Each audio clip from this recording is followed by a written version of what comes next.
60 years to the date when Hurricane Audrey surprised everyone.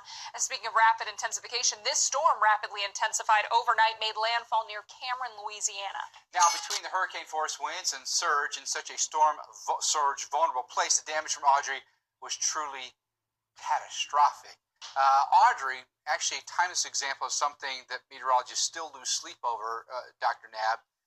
Rapid intensifying hurricanes near the coastline. This is a meteorologist's nightmare, not to mention the people that are in harm's way. It is. Just think of what Dora did the last 24 hours, going from a low-end tropical storm to almost a Cat 2 hurricane in 24 hours. If that happens right before landfall, and even worse, with Audrey, it intensifies to a major hurricane. I mean, Audrey went from a depression to a strong tropical storm the next day, to a hurricane the next day, to a landfalling Cat 3 the following day. If this was 1957, we'd be dealing with a hurricane just south of the Texas-Louisiana border, a beam of Corpus Christi, on its way to rapidly intensifying again to a Cat 3, almost a Cat 4.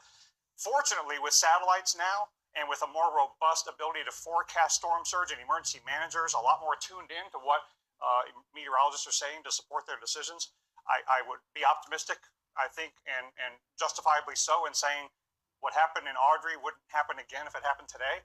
But when it's rapidly intensifying, the decisions aren't always to evacuate as many people as need to go. So that's the big problem with rapid intensification near the coast. You think you've got the evacuation area identified accurately, then you've got a much bigger, stronger problem with a hurricane, and now all of a sudden a lot more people need to evacuate.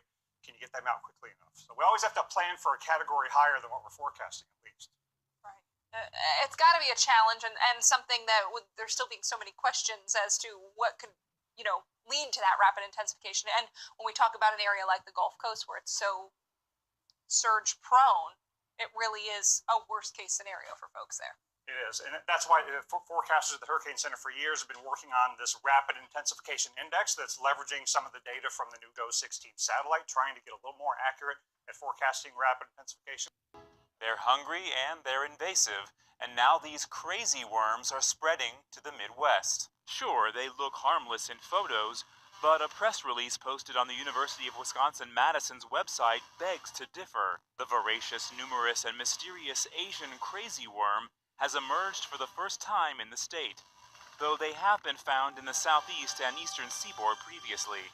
These so-called Alabama jumpers are believed to have arrived from Japan and the Korean peninsula, tucked away with imported plants. They reproduce without mating, and after hatching from cocoons, the worms mature into adults in as little as 60 days. These worms are classified as invasive in Wisconsin because they change the soil structure, which is especially harmful to germinating seeds. The U.S. Department of Natural Resources is trying many ways to get them under control, but stopping them from spreading to other areas of the country is the #1 priority.